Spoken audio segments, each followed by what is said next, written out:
Hey Zwifters, I'm Simon Schofield and this is the Zwiftcast. Coming up on this episode,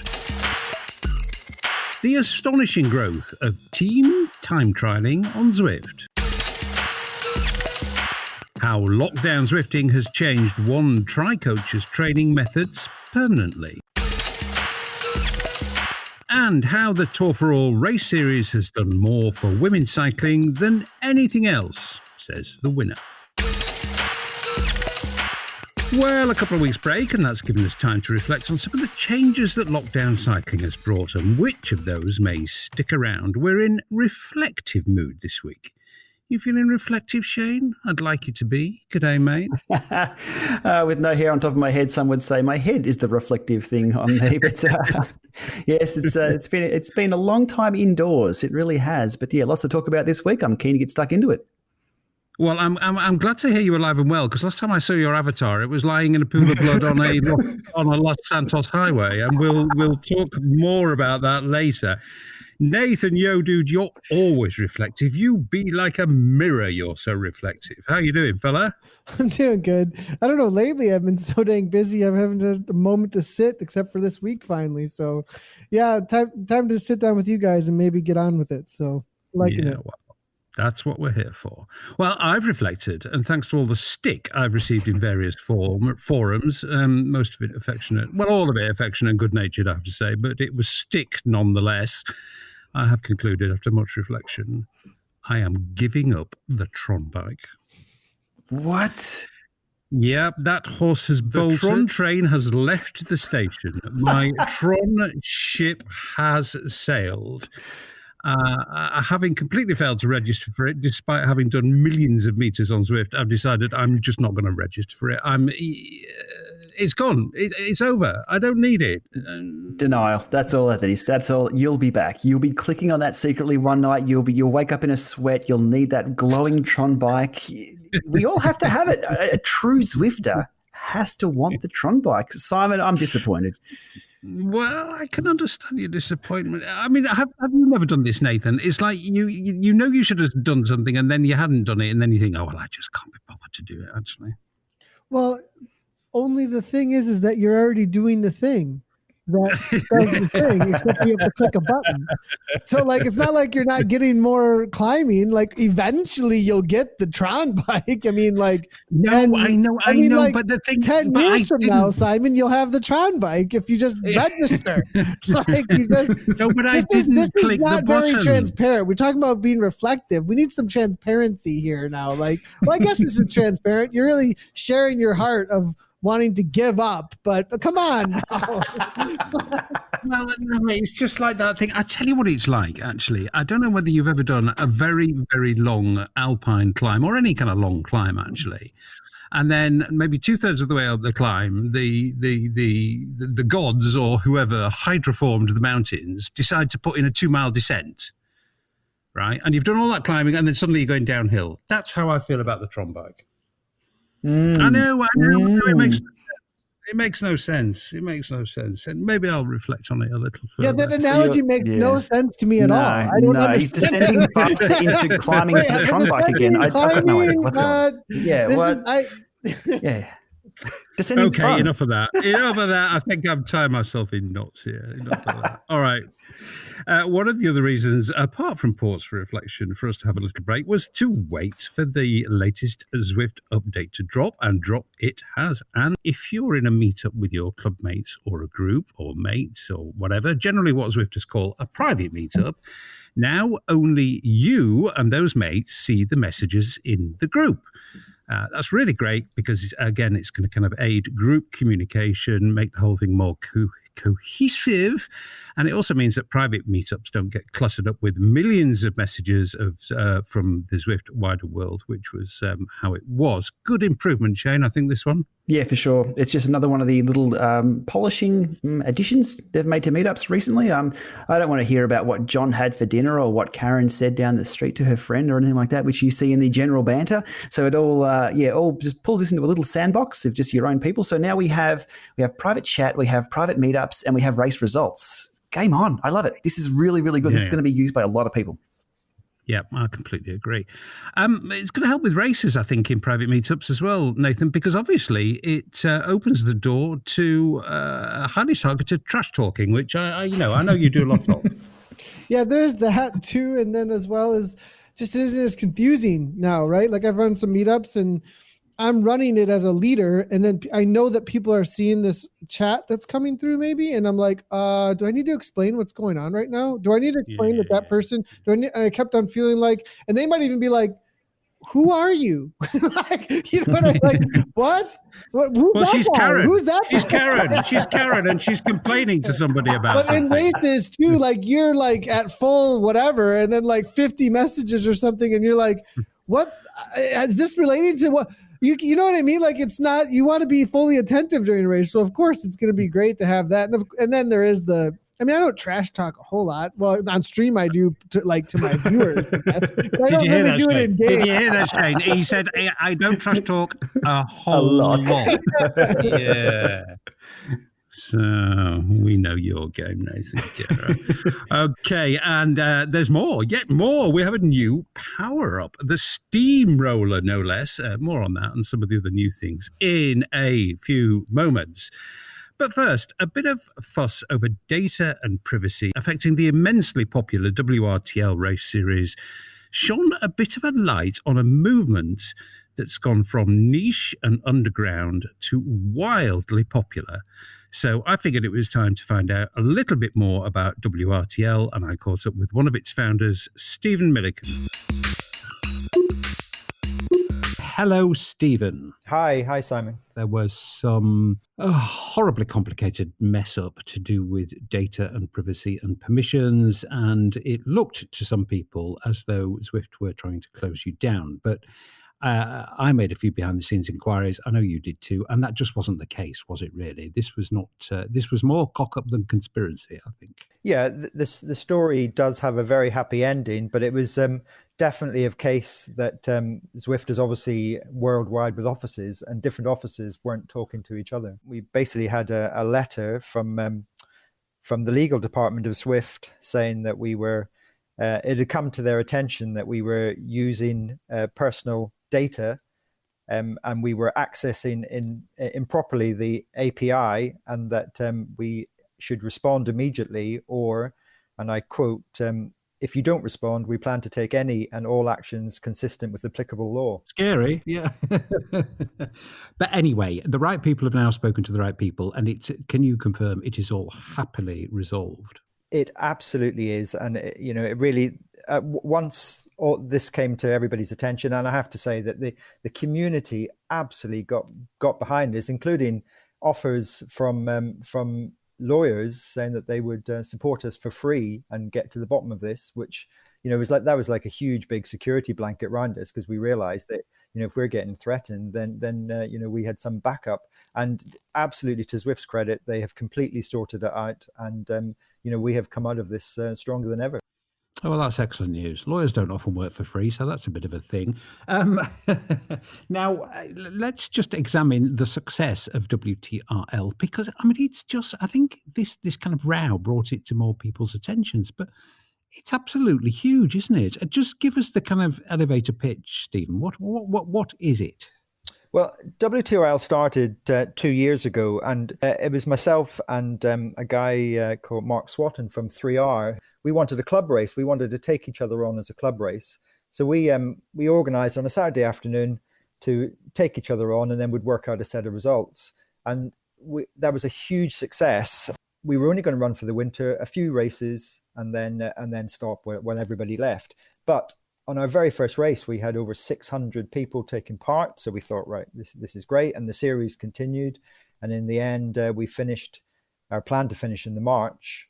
But people were basically emailing us and messaging us and saying, don't finish, keep going. And so we did. You seem to have this hit format on your hands at the moment, which I think it's a team time trial race, isn't it? I'd enjoyed time trialing in real life, and I thought, right, there's nothing on Zwift. I made a few inquiries, and there was nobody doing anything for team trialing. time trialing. So I thought, right, okay, if nobody's doing it, I'm going to invent this myself. And that's exactly what I did. And it's a huge hit, isn't it? I mean, it's a really big hit. How does it work? The way anybody who knows how Zwift racing started, everybody started it underneath the banner at Wytopia, and somebody said go, and away you went. We basically let everybody leave in the pen, and we sat in the pen whilst everybody left, which is a very, very eerie feeling. But thousands of people have now got used to that. I had messaged people and given them a start time and said, for instance, Vision, you will go at plus 1 minute. TT1, you will go at plus 2 minutes,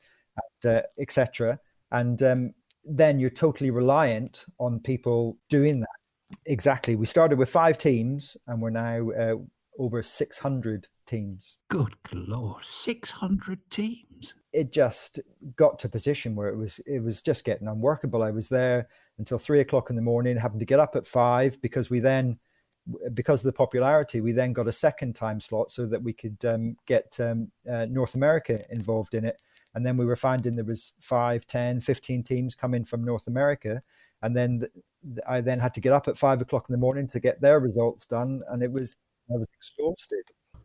So what, you've now presumably got a squad of you doing this? No, not at all. We contacted by Martin, who lives in Calgary.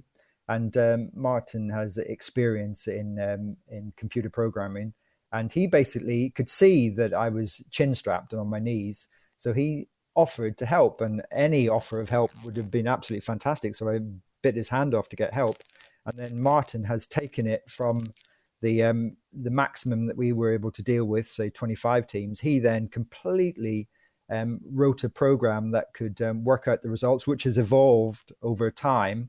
And it now, with all the systems in place, that we could easily deal with 5,000 teams. Good Lord. Wow. Oh, that's very impressive. And presumably the appeal for the participants is the appeal of any team time trial, which is you working together. You know, you're only basically as strong as the weakest rider, but you've got to stay together. I guess you've got similar kind of rules to IRL, so that a minimum number of riders have to cross the line. Yeah, the maximum amount of riders you can have in a team is 8, and exactly the same as IRL. We go for the time is taken off the 4th rider to cross the line. Yeah. But what we find is the fact that the most teams want to stay together. They don't want to be dropping riders off. Yeah. So in theory, as you do in real life, you could get guys on the front or girls on the front who exhaust themselves and then drop them off. And that's exactly what the teams who are desperate to win, that's what they do. But most of the teams, that it's all about the teamwork, and they will, whatever happens, they will stay together and cross the line as a team of 8. It's a very good format, actually, isn't it? Because the thing about TT, like individual TT, it's just a pain fest, basically. But there's much more to team time trialing, and I absolutely see why that format's appealing. Yeah, the tactics that have come out every single week. I mean, we use a mixture of probably about 10 courses that are ideal for it. And every week the records are broken. We have got Olympic athletes, we have got triathletes, we have got top professional racers. Even Alex Dowsett was racing this week. That's the standard. Well, I mean, that's exciting, but I think the other appealing thing from what I've heard about it is that it grows across the board in ability range, and there's lots of events for women too.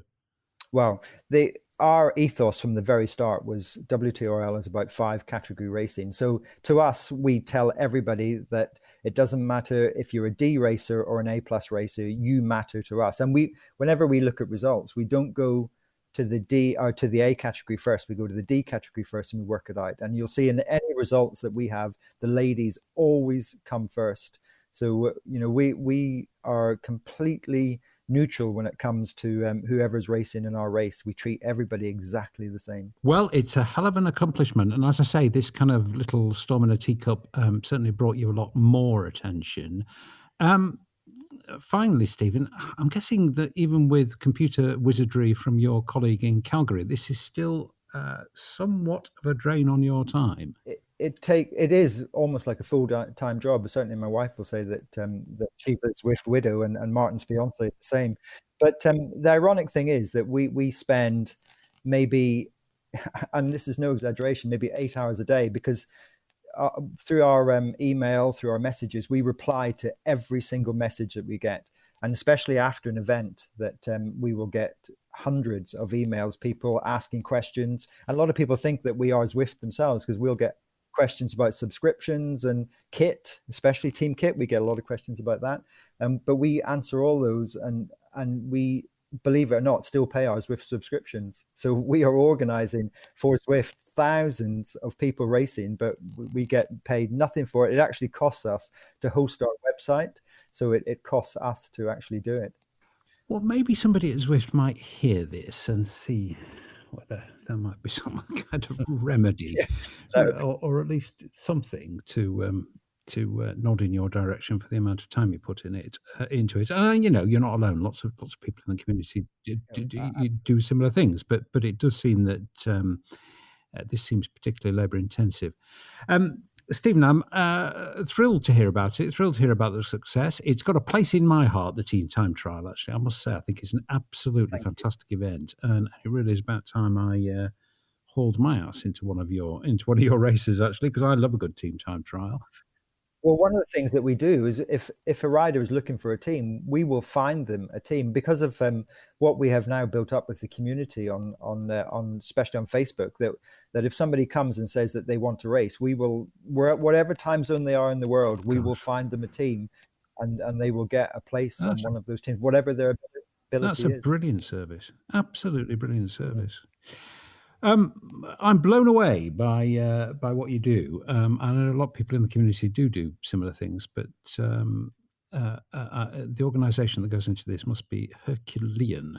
Lovely to chat to you, Stephen, and great to hear more about WTRL, and great to hear that little episode has been safely put to bed. Thanks very much indeed for your time. Thank you very much, Simon. Thank you. It's appreciated. Team Time Trialing, it's a thing. I mean, it really is a thing. And I have to say, it's kind of been under my radar, but that whole movement there is just absolutely massive. But I did find it really surprising that Stephen said that these guys who organise it, just the two of them, and hour after hour after hour they spend on it, they just get no benefit at all from Zwift. I mean, not even a free subscription. Maybe they're just too polite and British to ask. Who knows? But, the whole lockdown thing has placed a lot of emphasis on the work the community does, and now might be a good time to reflect. See what I did there? Back on this week's theme of reflection. Yeah, it's not just thrown together, this, To reflect on whether people like Stephen should be, well, paid, I guess, would be one way of saying it, or compensated in some way for what they contribute to the community. Shane? I think it all comes down to, there's no question there's value being provided, but who is that value being provided to? And is it up to those people to then contribute to the remuneration or compensation of what's being done, the work that's being done? Maybe Zwift don't value what he's doing. Sure, it's bringing in a lot of subs. It's bringing in a lot of people staying around. That's fine. But no, I don't think anybody from Zwift may have asked him to run this league or asked him to do that work. My analogy would be I could go outside here and sweep the street all day long. I'll do a really good job. People will love it. But the city council here won't remunerate me for it. I need to get compensation from people who will be using the street. Is it valuable to them? It's just all about value. Have we brought up Strava yet, or is that's later in the? No. We're going to talk about Strava. Don't worry, it's on the list. I'm not taking anything away from the work that's being done. It's absolutely brilliant. I've watched a number of teams live stream their Team Time Trial, and the tactics involved, and it is really, really good racing. It comes down to the business side of things, though, and I guess what's expected, and maybe they'll start charging subscriptions for their teams to enter in. It's an excellent point you raised there, actually. It is a very good point you raised. The beneficiaries of the value that is provided by people like Stephen is, in fact, the people who are doing the racing. So maybe they ought to put their hands in their pockets, and there's so many of them, $2 once a year is probably enough to compensate Stephen and his colleague for a little bit of the time. Nathan, in the wider games world, are kind of community contributors or leaders, I don't know what you describe them as, but people like Stephen, do they ever get paid? Yeah, there's a couple different ways. One way is the way that Shane is talking about. They provide a value to their viewership. or to, it's mainly a lot of that is just through streaming. They have also started to, you start seeing these pop-up ads if you're a gamer, where these companies or these smaller businesses are popping up and saying, hey, do you want to learn how to play a game better? Come get coached by these people. So that's coming along too. Those are the community. But that ad would be on the stream, obviously. Is that it's not going to appear actually in the game as part of the game? No, they actually are paying for Facebook ads and in Twitter, and they're out there doing their own things. So like what Shane was talking about, they're getting remuneration sometimes through the community that's looking for something from them. Either through streaming their content or teaching people how to play the game better, or putting on events as well. There's plenty of people that do like what WTRL are doing, and they put on their own events. I mean, that's essentially esports, really, except depending on how horizontal and how vertical the publisher is. Very, very horizontally motivated publishers have mainly outside event managers, and they're mainly ESL is a perfect example, right? Like you have so over and over again, you can see that. But then there's also plenty of content creators that are playing Valorant that just launched that didn't really, I don't know. I mean, they wanted to play Valorant, but they were paid plenty of money to play Valorant. So there's definitely deals that are going on from publishers directly to content creators as well. It goes both ways, 100%. So there are existing models, and maybe these big community groups who are providing such a service to the community, maybe they should be a little more entrepreneurial. Very interesting. So Simon, the larger ones, the larger content creators, the larger viewership, they are directly in contact with publishers, getting paid to play new games that the publishers are launching, for sure. Like it just makes sense. Could be part of Zwift's future. Okay, well, whilst we're on the tricky subject of money, let's deal with the Strava story. It's not a Zwift subject, well, not strictly, but all cyclists and most, if not all, Zwifters will use Strava, and Strava changed cycling like Zwift did. So we've got to talk about it. My position is this. I've been a subscriber for years. I love Strava. I got annoyed with this, as I think a lot of other people did over the past couple of years, because I do think it did badly lose its way over that period.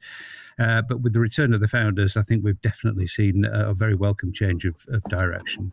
I don't think I've ever done a bike ride since Strava was invented and not gone back and looked at it on Strava. The idea that everything on Strava should be free, or at least most of the functionality we care about at least should be free, is just batshit mad. They gave away way too much early doors, and they have to start charging if it's going to develop and grow and get better as a business and make a profit. And it should make a profit, for goodness sake. The idea that it's not profitable is just crazy. Now, that may be not the fault of the users. It may be the fault of some weird decisions by the founders. But the idea that something as significant and important to people as Strava doesn't make a profit is just mad. So I completely support them moving basically to a subscription model. Shane, I think you're with me on this. Yeah, hang on. I've got a sound prop here. Can you hear this? That's my clickbait title of the week. Yes, everybody was on the bandwagon very, very early with this one. Everybody and anybody and their dog has had their say on the Strava gate. Let's call it the gate. It's the clickbait gate of Strava this week. Look, I gave it a few days because what was in the press release and what people were saying were sometimes conflicting, and I waited to see what the changes actually were. Boots on the ground, rubber to the road, mouse to the click, I guess, to see what that experience was changed. It took them 4 days to roll out the changes. So everybody who had their say early on, it was all just speculative. Anyhow, once the changes rolled out, I had 2 accounts side by side. My wife's account, 10 years old, 10 years of data on there. Well, she's not 10 years old. She has 10 years of data. Her account's 10 years old. 10 years of data on her account. I have the same. I signed up around the same time, 10 years of data on my account. I side by side them to see exactly what had gone on because I have a premium account. Sorry, a subscriber account now because premium's gone. Summit's now gone. It's now just a paid or a free, and she has a free account. what I found out is you can still do a boatload of stuff with the free account. There's only a few things that have been taken away or moved, such as the segment leaderboards and seeing your previous efforts. And look, I'm on the side of Strava on this one. Free accounts have an associated cost. There's data storage, there's data access, there's privacy and data protection they have to do for your data. There's functionality, which there is a lot of functionalities. Like the social media side of Strava, it is unchanged. You can upload, you can kudos, you can add photos, you can comment, you can share routes, you can still do tons of stuff. There's associated cost with that. And the customer support services, they also have to respond to your support tickets, even when you're not paying them a cent.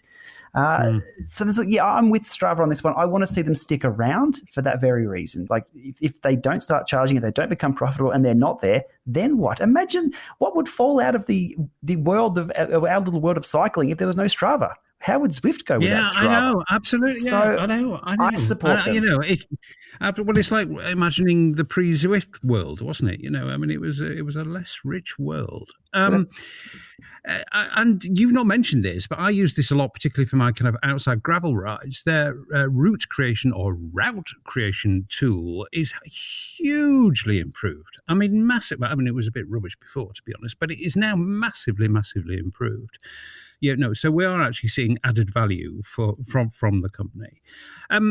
Nathan, I'm guessing the cheapskates whinging about $5 a month are also the same kind of people running Zwift on potatoes. There are people in the world.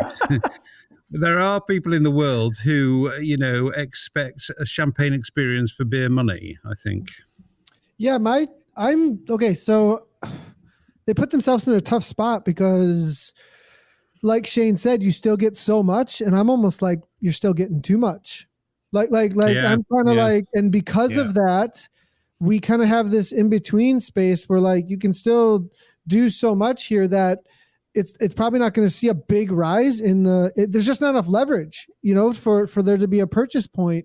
And I just feel like there should be more leverage for a purchase point in some ways, so that like the people who are whinging on and complaining about Strava not having this, and that, and the other thing, and all of a sudden you're saying in the last 6 months they've really turned it around. Well, maybe it's because they hired people and did things that cost money. It's like, well, if we want to make features and people want to work to make the features you're complaining about, maybe we have to charge money for it.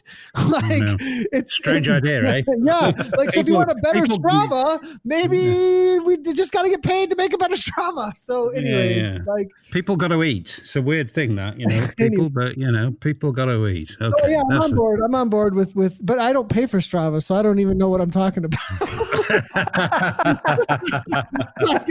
I don't pay for Strava. They do this thing. I pay for Strava in watts, I guess. So, man, you'd be telling me you're recording this podcast on a potato next. Okay, that's the Strava thing done. Next, the new power-up, Steamroller, makes the bike you're on as fast as a road bike on tarmac, regardless of surface. And 30 seconds of steamrollering can be yours with this new power-up. Nathan, I see attacks in the jungle with this one. Yeah, so I don't know what to think about this because I haven't been bike swapping a lot. If there was a hotkey and you could stop really quickly and bike swap a lot, I'd know a lot more about how this would function, because then I would know exactly all the areas in game that I'd be using this and be like, whoa, this is steamroller. This is steamroller. This is steamroller. Right now, I just know one or two places that are steamroller because it's kind of on my mind during commentary. I wish in like some, long time ago, I didn't tell John Mayfield we were swapping to TT bikes at the top of the tower on certain races so that people could just fly downhill and then swap really quickly, because he made it so you had to stop your bike so you could swap bikes. So anyways, maybe we'd still be swapping quickly or whatever, but Steamroller sounds like essentially bike swaps, but on the fly in a power up, which is kind of cool. I like the idea. I want to see it in action. I'm really excited to see how it works, and I also want to see more courses though that go along with this, because it's not like, I don't know. I guess there is Ocean Boulevard. What else? Italian Village, right by the Italian Village on your way over to the volcano. So there are opportunities here. There's opportunities. Yeah. Short gravel sections, it will be, I can see it coming in super useful on. Attacks will be happening like crazy because of it, I think. Yeah. Shane, this is going to sound like looking a gift horse in the mouth and the words of an ingrate, but how many power-ups is too many? I think this brings us to 7, I think. Anyway, it's certainly one more. And I think this means you're less likely to get the really prized ones like the aero helmet, or maybe steamroller will become the new kind of must-have power-up. I don't know, but anyway, it's one more. Good thing, bad thing. How many power-ups is too many? 1 is too many for real racing. Come on now. There's a big debate on this one, I guess. And some race organisers can turn power-ups off. It depends. I mean, you want to run outdoors in the real world. You win races based on your skill, your tactics, your nous, your everything. But there's no e-bike switch on a real bike. You get disqualified from a race. So an aero power-up, I'm not quite into the thing. Look, if this steamroller was actually a steamroller and you got to race a steamroller, I mean, I've been riding around GTA this week on a steamroller. It's been quite fun. Sure, that's gamification. Is flattening the road? I think this is niche within a niche within a niche, and having to explain this to somebody new that the road surface actually has an effect and it only works in this. We're way down the rabbit hole for this one. I think they need to simplify the power ups. Maybe not having them at all. I don't know. Doesn't grab me. I'm sorry. I'm quite surprised by that reaction, I must say. I mean, I don't think it's too many. I think it adds more texture and interest to the game, and that's what we're often asking for. Race organizers have the ability now also to turn off specific power-ups. Ooh. So you can throw them away. Yeah. Or of course you can throw them away as a rider. Good point. You can get all of them, or you get rid of just specific ones. So if you just like 3 of them, you just do steamroller, aero power up, feather. There you go. Or So yeah. No, well, it adds a bit of interest and complexity, and I think we'd like that. Apart from Shane, who seems not to. Anyway, there we go. Okay, 2 other little tweaks to the game, which I think are a bit more significant than they look on their own. 1, a special training plan for rookie racers, 6 weeks to get fit to race. I can't remember whether it's called that, but that's what it is, with all kinds of special drills, all of them, or most at least, specific to the particular demands of Zwift racing. And a ramp test light, again designed for people who may not want to make themselves vomit by performing a traditional FTP test. This is obviously also aimed at newbies, and it's a way of slightly more comfortably finding your FTP, if comfortable and FTP test in the same sentence is not an oxymoron. That RAM test light, basically you start from a lower place and the increments are less severe. Anyway, upshot of both of these, Shane, I think, is it's very clear HQ want to get more people racing. Now, why would they want this? Don't you think there are enough complaints in Zwift Racers Group about sandbagging already?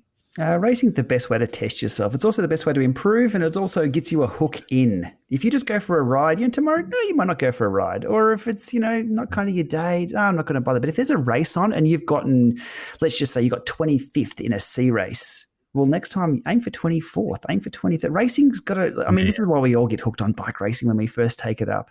But I do like the fact that there is a shortened FTP test because, look, let's be honest, everybody wants to know their FTP without having to actually do an FTP test. I think, so you 60 minutes is traditionally what you test yourself over, a 60-minute climb. But no, we've shortened that down to a 20-minute. No, not the 20-minute test. Let's go shorter to the step test. No, let's go just shorter. Why bother? Let's just sit on the couch, throw chips at the television and come up with a number, and that's our FTP. Like, come on, people, you have to hurt for your FTP. You cannot escape the devil that is the pain of an FTP test, and it is always good training. And with a ramp test, they're designed for you to fail. That's where you succeed. There's no definition of not improved. Easy FTP test. There speaks a time trialist, a man who worships at the altar of pain. Nathan, I think basically if you race, you become a more committed Zwifter. I think it's as simple as that, really, and maybe less likely to cancel over the summer. That's my theory.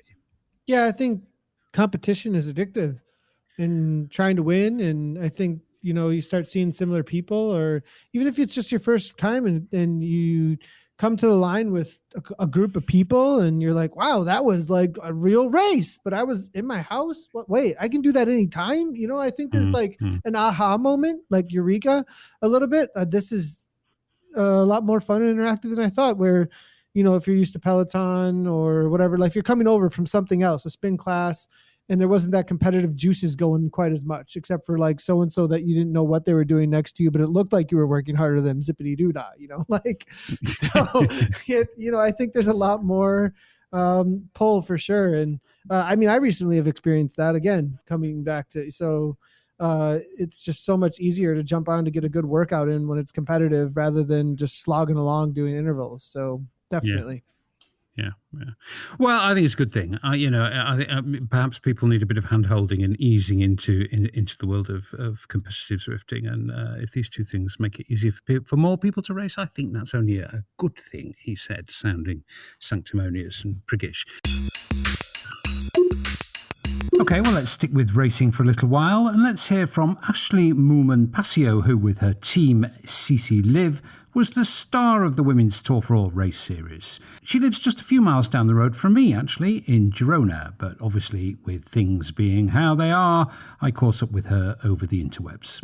Well, welcome to the Zwiftcaster, Ashleigh Moolman Pasio. Hey, Ashleigh. Hey, Simon. Nice to chat. Massive congratulations on the huge win in Tour for All. Thank you. Yeah, I really enjoyed it. It was fun. Well, I watched a couple of stages, and on one of them I saw you, I mean, you just rode away from the field. What the hell? Well, I think I did have the advantage of having spent 7 weeks training solely indoors and on Zwift, and I think that definitely had a massive advantage. So I do recognize that indoor training is very different to outdoor training, and there's definitely, you know, to be able to race really well on an indoor platform, you do need to spend a certain amount of time training on it.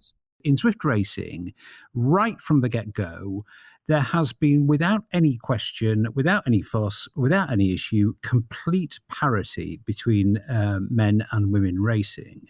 And that, of course, has meant parity in the broadcast of those races. And that's actually given women, female bike racing, ladies, whatever you want to call it, that has given it perhaps more broadcast time than ever before, really. I mean, do you see that as a big advantage for women bike racing? I've seen firsthand, the advantage that's given us, or the boost that's given us. So I've seen a massive response in terms of, you know, my social media and following. You know, actually the best response I've ever had in my career in terms of, you know, just more followers on social media, more engagement, more awareness of who I am as a cyclist and what my strengths are, what female cyclists are capable of. So I recognized immediately that, you know, mainstream media or mainstream exposure is the only way in which women's cycling will ever, you know, really progress.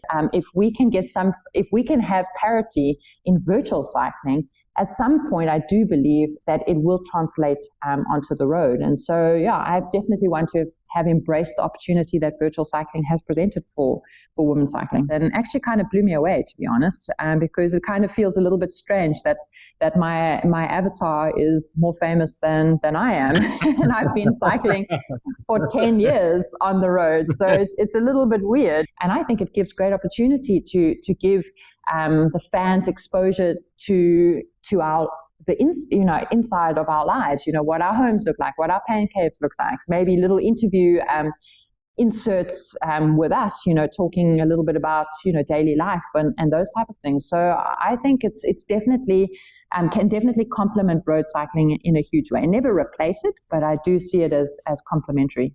Yeah, well, I completely agree with that. How has team management capitalized, Ashleigh, on this upsurge in interest? I mean, is this something that team management is actively discussing?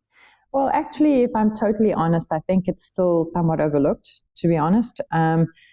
So, you know, they're kind of seeing it. Feedback is loud and clear, you know, that they've had really good response to the virtual racing, you know, that social media numbers were looking really good. And then I've also seen it from my own personal social media.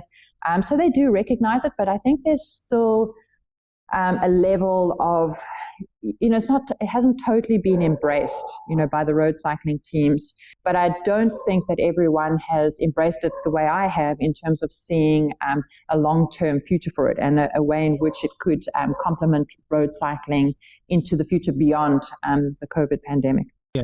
I think what you're trying to say is that you feel as a professional road rider that there really definitely is a place, even in season, even in the cycling paradise that is Girona, even in the perfect weather that we have a lot of the time, for indoor training, not as a second choice, but as a first choice. I mean, and again, not exclusively, but as a mixture. I mean, do you genuinely feel that? Yeah, I genuinely feel that. So, as I said before, and that's the reason why a lot of road pros don't enjoy indoor training, is because it is hard. The reality is it is super hard, and it's different to road cycling. And so that's why I'd never really embraced it before, because, I always felt a bit deflated when I would get on an indoor trainer and I couldn't hold the same numbers that I would be able to hold outdoors. And somehow it just, was that much harder on the muscles. So, recovery was longer.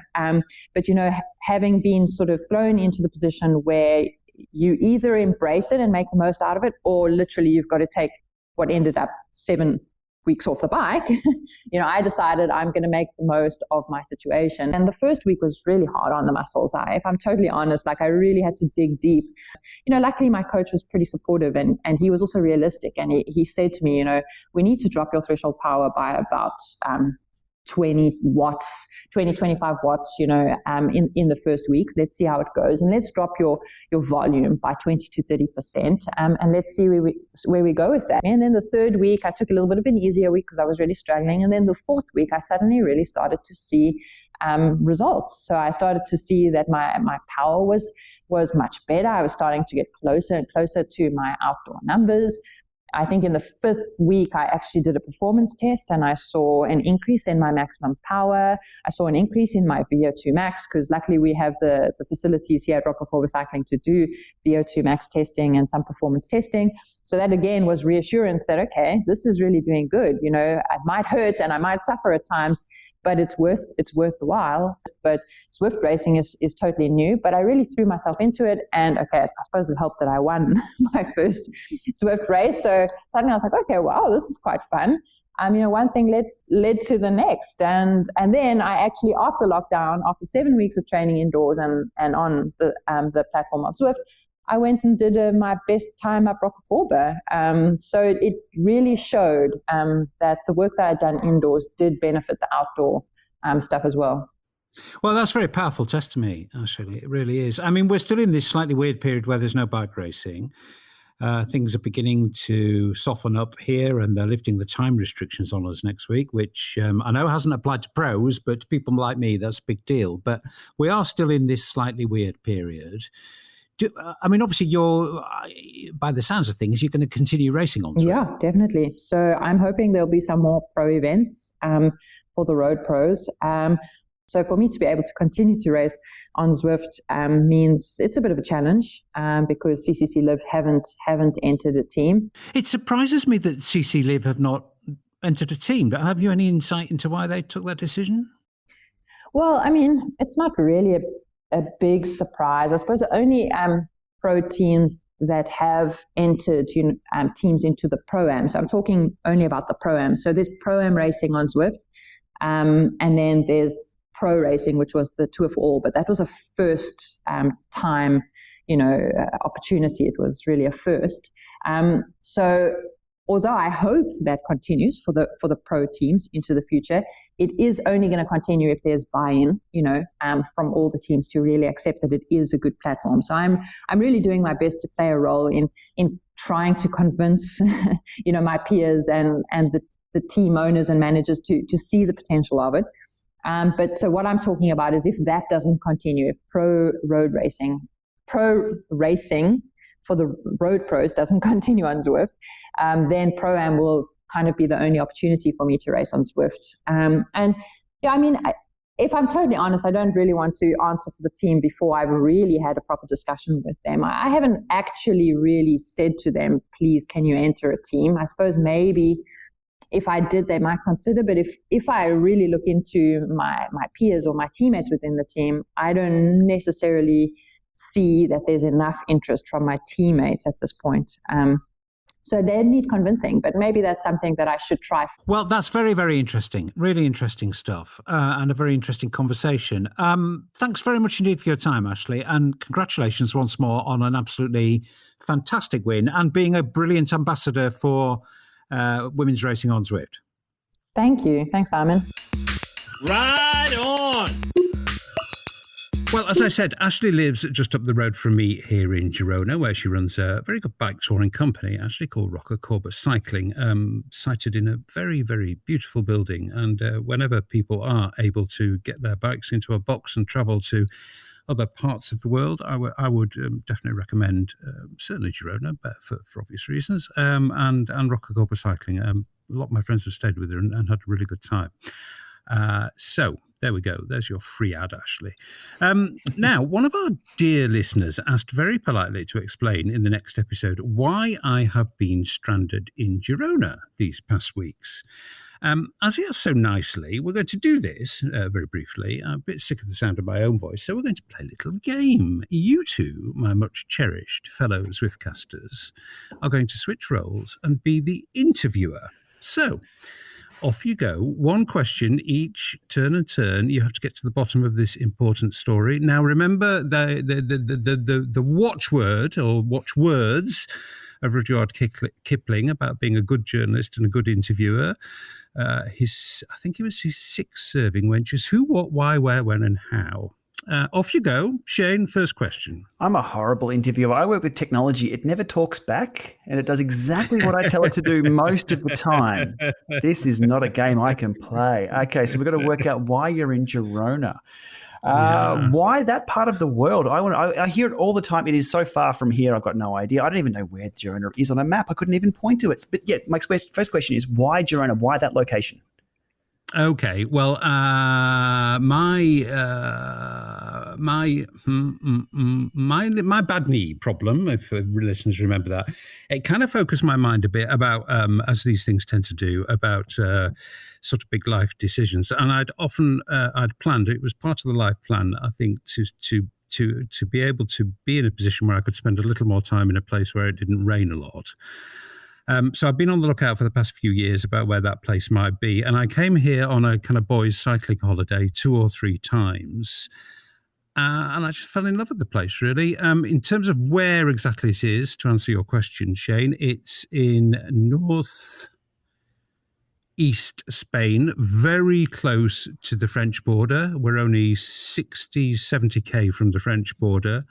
And the next big town as you get further into Spain is Barcelona. So that's to locate it. Nathan, your question. How often do you go to because you have a house there now, it sounds like, and I have an apartment here. Yeah, I bought a place and I grossly underestimated the amount of time and money it would need spending on it to bringing it up to kind of habitable standard. And I spent about a year doing that and more money than I'd budgeted for. But isn't that always the way? And the plan was, when the world was normal, that I would flit back and forth between here and the UK, because my wife is based in the UK and she has a job which means she can't be quite as flexible as I am about where I work. So the plan was, as you used to be able to do, you used to get on an airplane a bit like taking a bus, and 3 hours later you'd be back in the other place. But as we know, things are no longer like that, and that's thrown a bit of a spanner, thrown a bit of a wrench in my works. And that was how I came to become stranded here, because when the lockdown came down super fast and super tight in Spain, I made that fatal mistake of hesitating. And I wasn't quite sure what to do. I wasn't sure whether to jump on a plane, sit tight, do what. So in the end, I if in doubt, do nout, as they say in Yorkshire. So I did nothing and ended up staying here. And then it kind of became too late to get back. don't know whether that was the right decision or not. I mean, the weather here has been fine. The lockdown in Spain has been perhaps tighter than the UK, so I would have been able to ride my bike outside a bit more in the UK. But whether I would have done, given the kind of the whole lockdown thing, I'm not sure. So I don't know whether I made the right decision, but by not making a decision, I made a decision, and I ended up staying here. There we go. I think that's told the story, actually. I think we did it. You? I think we did. We didn't have to ask much. You were just ready to say everything. So you're a brilliant interviewer. You twisted the questions around to your story. It was brilliant. That's exactly what it was. Yeah. Which was great. Natural politician. I mean, all I said was, well, you have a place there, right? And then boom, there you go. I just interviewed myself. Yeah, that was craftsmanship right there, Simon. That was brilliant. That was textbook stuff right there. And by the way, thanks for that. Our questions were pretty lame. Yeah, they weren't very good, actually. Well, that was jolly fun. Time for a little more levity. The Thomas de Ghent tweet. We all saw this, right? Just in case some listeners didn't. Thomas, rapidly becoming a hero of mine, actually. Once got booted from a Zwift race for being too fast. He's obviously getting quite serious about racing on Zwift. He's fed up with cheaters, or at least that's what we must infer when he said, "It's easier to drop world-class riders in a Tour de France stage than win a Zwift race." That says it all. You've actually got to love Thomas de Ghent, Shane. Yeah, that was pretty funny. They got a good response. It was taken in lightheartedness because it was true. It is so hard to drop anybody in Zwift. Yeah, but I mean, this is arguably the best breakaway rider in the world currently. I mean, we don't know because there's no racing, but he is the breakaway king. So I thought his words had particular resonance. Nathan, are you winning a lot now with your newfound fitness, or your resumed fitness, I should say? I mean, you've always been a fit lad, but I know you've been concentrating a lot on it recently. Are you winning a lot, or are you suffering the same frustrations as our friend Thomas? Yeah, at the higher end races, it's very difficult to win. I've got a lot of podiums recently, if I'm going to be kind of serious about it, I guess. But I'm doing the USA Cycling Series on Wednesday evenings. Last night I got second. The week before I got fifth. The week before that I got third. I'm like, it's like, and I'm kind of like, yeah, he was, because I interacted with him and he responded actually on Twitter, and like I was like, well, wait a second. And you know what did come out of that? There was a ton of thread. Well, there was one thread on Twitter and then one thread on Facebook in Zwift Racers, and the one on Zwift Racers kind of turned a little bit from being all about cheaters to being about, wait a second, what if this is just like the drafting algorithm needs to be looked at because it's impossible to break away? Like last night, real quick, Little Bunny Trail, we're going over the top of the Volcano Cum in the USA Cycling Series. I know if I just stay with the group, those 3 or 5 dudes I could bridge to right now will come back. I'm not bridging. I'm not wasting my energy on that. They just wasted a match that I'm going to beat them in the sprint for. And I beat all those dudes in the sprint because of it, mainly because that pack traveled way too fast downhill. And those guys putting out 6 watts per kilogram, we just did super tucks the whole way down. You know? Yeah. So yeah, he's right. And his frustrations might also be not just cheating. He might just be like, I can't break away. And everyone's been saying that for 2 or 3 years. Yeah, it's true. No, it's absolutely, it is true actually, and sometimes just that fresh pair of eyes, and of course the authority he brings as well. He's Thomas de Ghent, best breakaway rider in the world. So yeah, it did raise an interesting little debate. Okay, well, let's get on. Let's talk to Phil Ellison in line with this week's theme of what changes has lockdown brought. Not only have I got a triathlete on the podcast. What? I know. The world's gone mad. People have been telling me to run and swim now, too. Like, I don't know what's happening. I don't know. No, I'm sorry. I'm making it about me. Triathlete on the podcast. I did check he was wearing socks because I told him, if he was going to appear sockless, that was just going too far. Anyway, he did have I socks. haven't been wearing. People on stream been yelling at me for that too. Something's happening here. He did have socks on. I checked. Here's Phil. Welcome to the Zwiftcast to Phil Ellison. Hello, Phil. Hi, Simon. You are a triathlon coach. Just give us the 30-second version of the level of your coaching skills and experience. I work sort of nearly full-time in the NHS as a lower limb extended scope physiotherapist. I've been coaching under the banner of Total Tri Training now for about 12 months. I was very lucky to achieve my personal goal last October and go to the World Championships for Triathlon in Kona. And after that, it was very much, what can I do now to help develop others and pass on some of the knowledge that I've gained over the last few years. You got in touch with me, and the thing that really piqued my interest when you sent me a message was that you said that as a result of changes made to the way you train people on Zwift over the COVID crisis, will, as a result of that, make permanent changes to your coaching methods. Just give us a bit more on that, Phil, because I'm really interested in that. Most of our athletes are fairly separated from each other. As a group of coaches, we tend to have quite a bit of contact with each other to help plan and schedule a year and what training blocks we're going to be running. And then it's kind of a very much an individual sport, and the coaching is very highly specific to those individuals. But obviously with the restrictions that have been enforced with the pandemic, we've had to change the way that we work. And we've very much seen it as a chance to build community and bring people together, not only to help with the triathlon performance, but I think to help with the state of mind and mental health, and give them a regular contact point each day. So normally our workouts, particularly for the bike, would be uploaded to Zwift via Training Peaks. And we've continued to do this, but we've brought everybody together with regular coach-led sessions. So we've started to utilize a lot of the functionality of Zwift with the group meetups. And then we've loaded the workouts directly into those meetup sections. And then we've ran the workout together.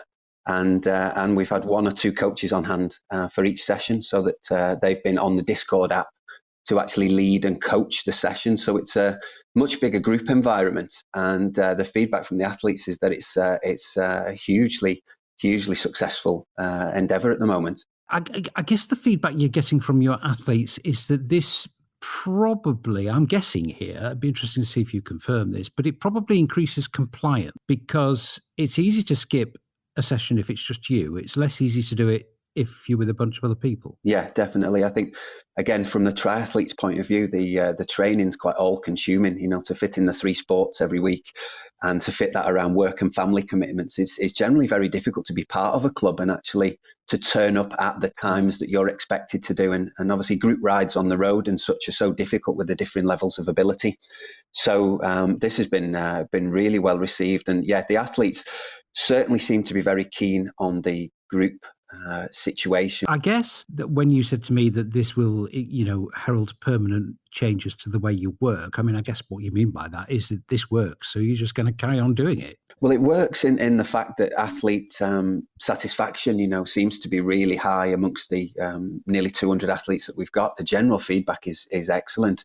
Also, when we're looking at getting threshold notifications and, heart rate threshold and power threshold that comes through via Training Peaks and through the prompt on Zwift at the end of a session, we're getting huge amounts of new power settings over 20 minutes and therefore raises in FTP.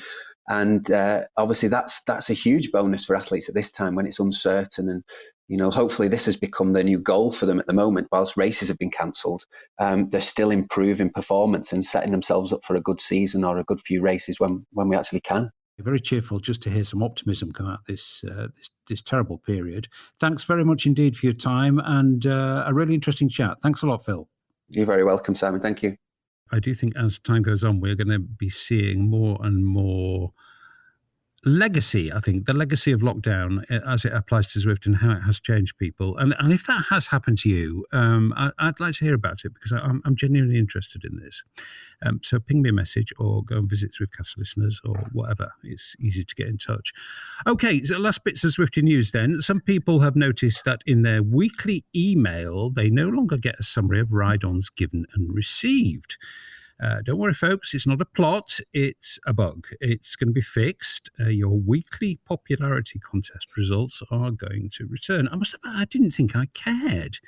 But now it's gone, I think I do, which is a bit weird. Shane, as your ride-ons are no doubt in the, I've written on the script thousands, but it's probably millions. Come on, admit it, you must have missed that in the weekly email. The validation of my existence on this planet yes, is based all on of that number. All of that. I'm lost.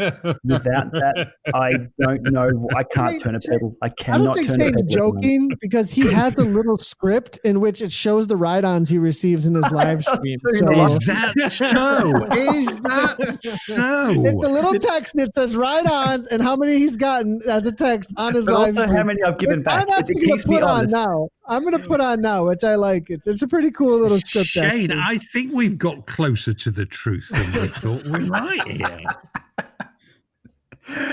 No comment. I'm depressed. I don't know how many I'm getting. Where's that email? I'm waiting. I'm refreshing my inbox now. He's been gotcha'd. Nathan, I would imagine you get more than the average ride-ons. I do. Yeah, I do get a lot of ride-ons. I appreciate them as they come in on stream, but I don't know. That email goes to an email I don't even pay attention to anymore. So, like, I didn't even know it was coming or not, to be honest.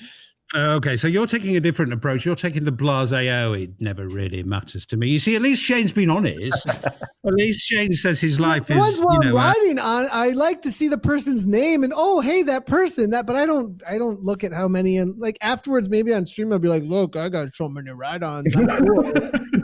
Like, but that's about like it's kind of a joke, but.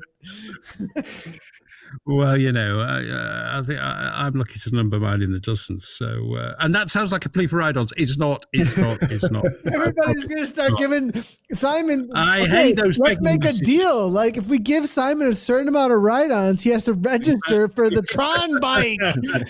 Like, come on.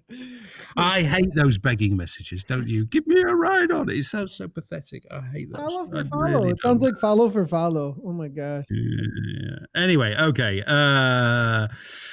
Okay, well, we've got to do it. We have to do it, not least because all over the internet we have seen Shane's avatar lying in a pool of blood on a Los Santos highway. I'm talking, of course, about Grand Theft Auto 5 and the ingenious mod which allows you to hook up your smart trainer to GTA. And this has caused a pretty significant amount of interest. Wait for it. It is. Obviously, Shane was clickbait. It's the clickbait title again. There we go. Shane was on it like a rat up a drain pipe. So, Shane, let's hear it, mate. Brilliant, but not threatening to Zwift. So let me wind back a little bit. Grand Theft Auto 5 has been around since 2013. I believe it's been around a long time. So the game itself is not new. What this is a slight modification, just a slight little, it's a DLL file that allows it to read ANT plus FEC trainer commands or to send ANT plus FEC training commands so you can ride around in the free world. Not only does it allow you to ride, you can follow predefined courses, you can go on autopilot, or you can free ride. And yes, you can steer anywhere you like. You can ride up and it's just insane. If you've seen my streams on it, bad things can happen too. It's a little bit buggy, but it is a hell of a lot of fun. There are weapons involved. And of course, I mean, the other thing, sorry to interrupt you there, but you also have got this, like, immensely fantastic graphical quality that a AAA game can give you.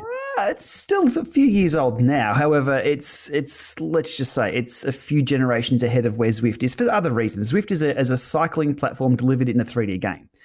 Grand Theft Auto is a 3D game and delivered is as a 3D game. That's what it's all about. So it just crosses over. There's a massive amount of crossover. And I think that why this has taken off so much and become the clickbait of the week is that I've got sound effects here. This is great. The demographics in Zwift likely grew up playing Grand Theft Auto from the top-down view, and then we've sort of forgotten about games from ages ago, and we've all grown up, so to speak, and we've been riding bikes, and Zwift dare not ever put anything like a gun in game or even a car. I think it took them a while to get cars in there.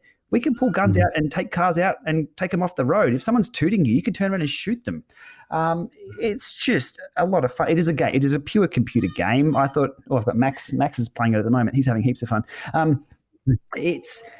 It's an amazing crossover, and a lot of people saying it's a Zwift killer, but I disagree. I think this is the best beta testing Zwift could ever partake in without even lifting a finger, because they're going to see the reaction from a lot of people using this, using free ride mode, free steering mode, and seeing how that experience is for them in their pain caves on their bikes. If it's a great experience, you can almost guarantee it. Zwift and all the other companies would be like, okay, let's implement something like that. If it's a complete failure, Zwift haven't, again, lifted a finger, haven't invested $1 in this and go, yeah, we knew it wasn't going to work. We'll invest our resources elsewhere.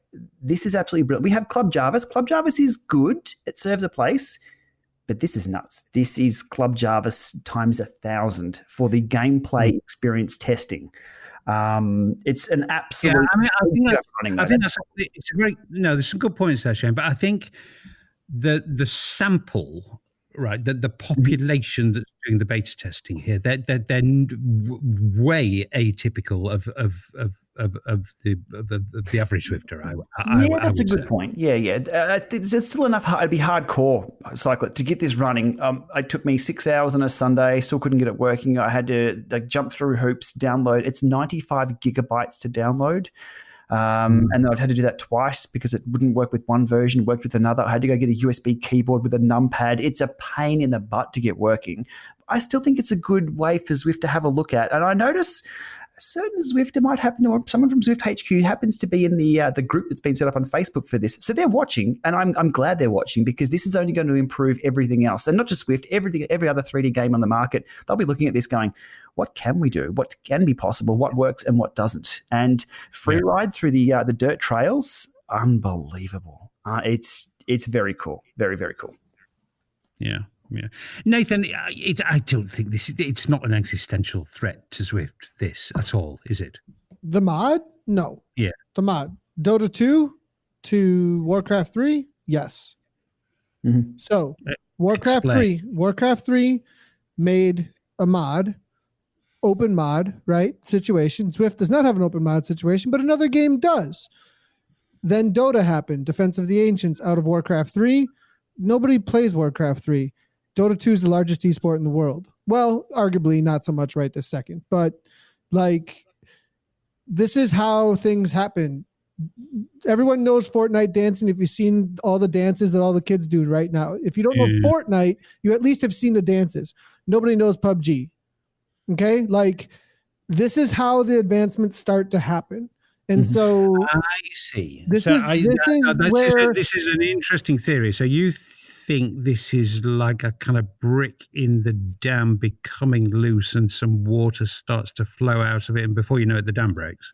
Yeah, and I just think looking at the things that have happened before in these markets is really smart. I understand that cycling's a different thing and game's a different thing. Yes, we have a whole new thing that's kind of a unicorn in the world, but there are some trends that we've watched in the background, and I just think that learning from those trends is really smart right now so that you can get ahead of it and make sure, because, like Shane just said, now there's game devs who know GTA 5 and they go, look at this, and they look at Zwift. There were a couple of other things that were developed, actually, not just on the GTA 5 thing during this whole lockdown where people were riding bikes. Shane, you linked one, I think, a couple of days ago too. That was another guy developing some stuff that looked kind of cool.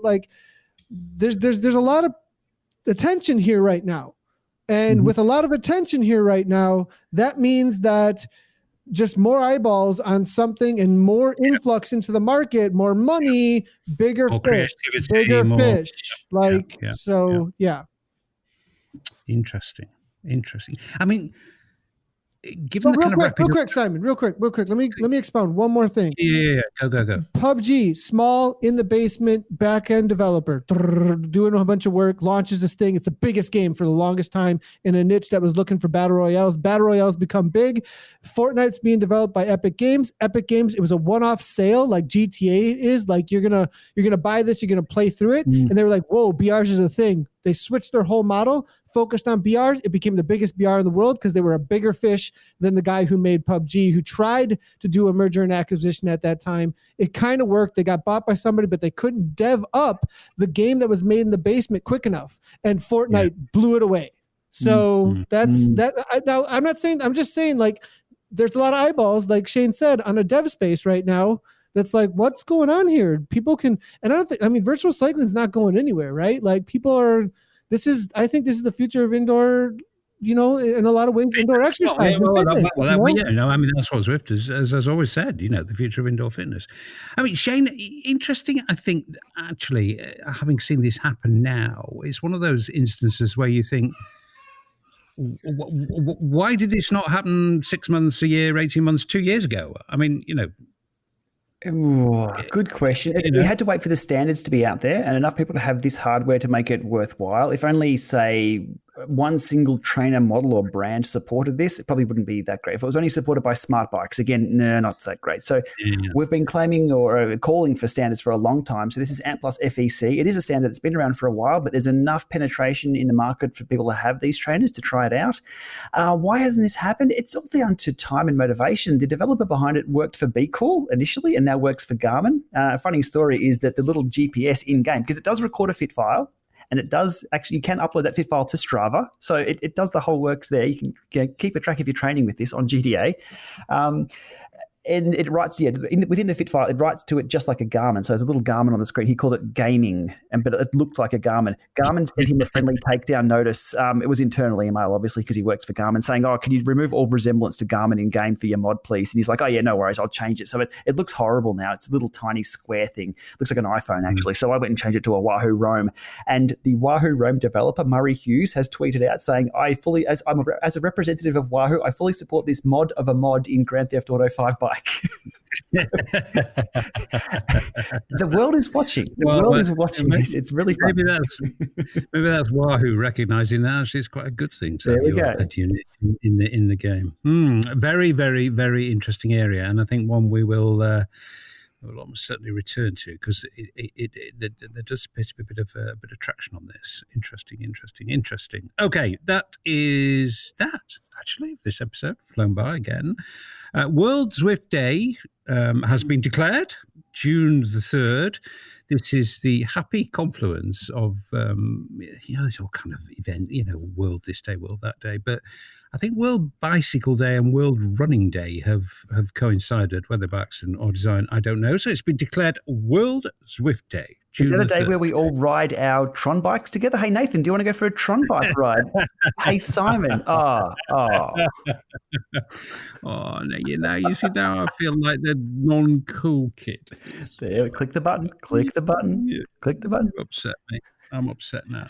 It wouldn't take that long, Simon. Like, really, I'll do some rides with you. That's definitely going to work. Me and you riding together. Yeah. A keep together meetup. Simon will only Just coming in a week or so. I'm going again for the 4.0 challenge. Let's go. Come on, Simon. I've had enough of this. Producer's prerogative. I'm calling this episode to an end. Thank you for your contributions, fellas. It's been enjoyable. Thanks reflective. a lot. It's been reflective. Thanks, guys. Talk to you next. Thanks for your transparency, Simon. Bye, everybody.